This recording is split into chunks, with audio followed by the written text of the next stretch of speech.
Roses by Shauna Gilligan.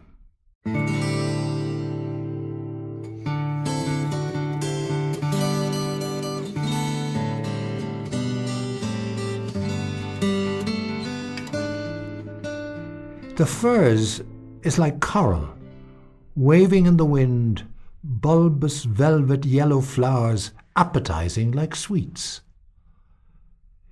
Tig and John sit in a Garda car alongside an overturned tractor on a dirt road. There to keep the peace between the Trinity, as Tig calls them, locals, workers excavating for oil, and the protesters who come in waves. He glances at young John beside him, handsome, dark and jittery with energy. Tig and John spend most of their time watching, uncomfortably bored. The protesters sleep, sit, and sometimes, if you looked through the binoculars, you could see the shadows. They even fuck. That's the way to say it, according to John. It isn't making love anymore. There is no wooing, no courting with flowers or chocolates. Nobody takes walks holding hands along the riverbanks. All of that has gone, eroded like the land, and what's left is the push of the now before it becomes the rubbish of tomorrow. Tig's Mabel is dead nearly 10 years. They never had children, and for Mabel it wasn't a proper marriage. They went to priests, doctors, specialists. They let nature do its thing, then counted the days and monitored lunar cycles on charts. Poor Mabel would be eating more meat for the iron or taking supplements. Yet every month there would be tears. It got to him so that he wasn't able for the pressure at work. He took time off from the force. He grew fat as Mabel became thin. They sat on stunning armchairs in silence. Tig still refused to adopt. He longed for his own baby, not some other man's unwanted child. But perhaps, he thinks idly, now tuning out John's droning voice beside him and glancing at his watch, he thinks, yes, Mabel was right all along. He should have done what she'd wanted, adopted. The baby would have been theirs with its perfect fingers and tiny toes. If he'd agreed to a baby, he'd be paying for a wedding now. His daughter would be marrying a Garda. That's what girls did, married imitations of their fathers. Mabel wouldn't have wanted to die if she'd had a baby to call hers. Tig looks back over the field. As a child on the farm, he spent hours watching bulls. He yearned for their sense of knowing. It took a long time to build up their trust, and Tig would stand by the fence, edging near them, letting the anger simmer. Then he'd run before Da could catch him, hide in the fields, lying on his back, watching the clouds. Yet for all his feistiness, his little brother, Da's favourite, worked well with the animals. He'd stayed on the farm until the accident that killed him. Now their sister Jane, with 2 kids, was doing what Ma had done. Her husband worked the land. She kneaded the bread, kneading it, almost beating it, he thinks, in the same way as Ma did, with the same look on her face. Tig had never wanted that life. He'd left for Dublin at 17, recently agreeing to this temporary transfer back west. They thought he'd understand the goings-on of the locals. Sure, Jane's still on the farm, but she's since discovered education. Incredibly, she is now teaching adults in a VEC school. She's a changed woman. Strength in community, as the slogan goes. The crowd, if you could call it that, has changed.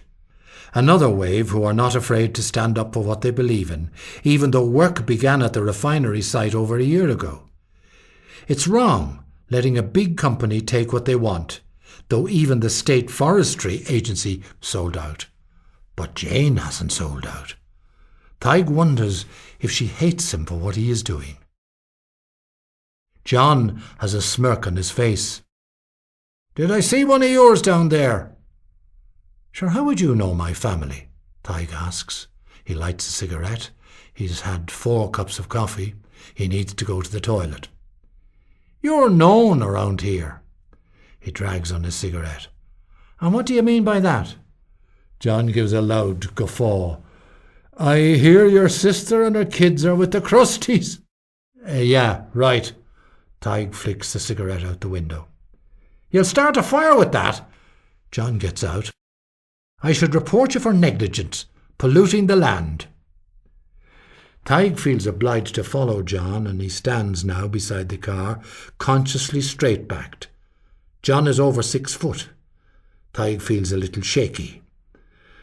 I'm going to stretch the legs, take a leak. Mabel's anniversary is coming up. He'll be off to Dublin to have dinner in the hotel where they first met, and although it's run down now, he still remembers it as the best there was. He smiles, recalling how all the girls wore the same orange lipstick and heels so that they wouldn't distract the customers. They wiggled from table to table across plush carpets in perfect synchronicity. Bunnies, they called themselves. He remembers the night he presented flowers to Mabel, how her smile cemented it all. He used to believe that it was her bottom that attracted him, but he'd got that wrong. It was her smile. He looks back out towards the ocean and hears the distinct pop of the firs. The yellow pods explode in summer, leaving markers on the land and in the air. He remembers watering firs with his pea as a child, thinking he was helping it grow. He can hear John's voice. He breaks into a run, his breathing laboured. John is shouting at a man he holds face down on the bonnet of the car, arms twisted, wrists bound in handcuffs. A girl in a paisley dress stands watching, crying. With each shout, John kicks the back of the man's knees. Breaking the law! Tig hauls John off the man, pushes him to the ground. Is that any way to behave, keeper of the peace? John tries to stand. Tig kicks him back down. Answer your superior. Answer you? John laughs, rolls over, jumps to his feet. His fists are ready. Tig ducks inside the car, reaches for the radio, his fingers trembling as he fumbles with the controls. He goes to speak into the mouthpiece, then sees John wiping his mouth with the back of his sleeve, smiling. Him and his girl were causing an obstruction in the middle of the road. We're bringing them in. Tig gets out of the car. The girl turns to him. Please, we weren't doing anything. We just climbed on the tractor to get a better view. Tig shakes his head. Youngsters, probably the same age as John, with a passion for the land. He's too old and too tired. He wants to lie down, watch the clouds pass. In silence, he watches as John manoeuvres the man into the car and the grace with which the girl slides in the back seat. John speaks through gritted teeth. Names? Mickey Mouse, the man mumbles. Do you want another one? John shouts. Julie Cosgrove. The girl is confident.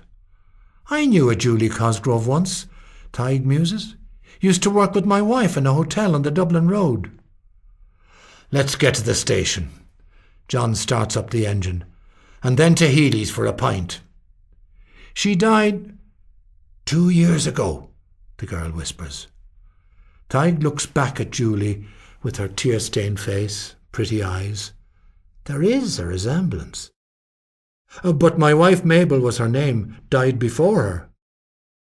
That's my grandmother, the Julie Cosgrove you're talking about. I took her name, actually. Tig laughs loudly because for a second he thinks he might cry.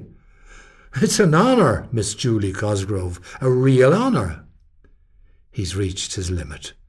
In the wing mirror, he watches as the sky darkens with rain clouds.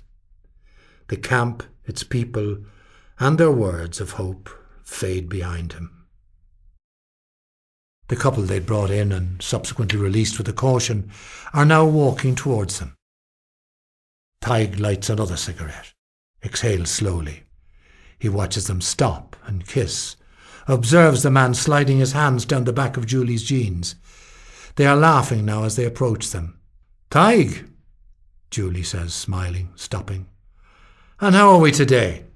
Tig asks, ignoring John as he clears his throat loudly.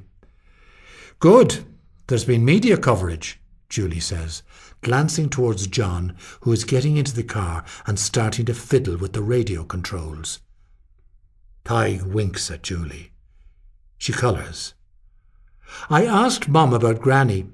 It was her who worked with your wife Mabel." "Good old Julie. And here we are." She nods, colours again, turns to her boyfriend. Then the couple head towards the camp, happiness surrounding them like an aura. Tig coughs. He thinks of connections and imagines a thread through time. He wants to hold on to that thread, pull it, return to Mabel, do everything he can to have a child, to keep love. A terrible tightening spreads across Tig's chest. The cigarette slides from his fingers. His nostrils flare, picking up a sweet scent in the air. And suddenly he remembers how he'd wooed Mabel, long before he'd known the beauty of the shadow her body cast across his bed at night. Summer flowers. Roses. He tries to catch his breath. The tightening spreads like waves. Not furs, yellow, but pale pink, delicate, beautiful and perfect. But roses never last long.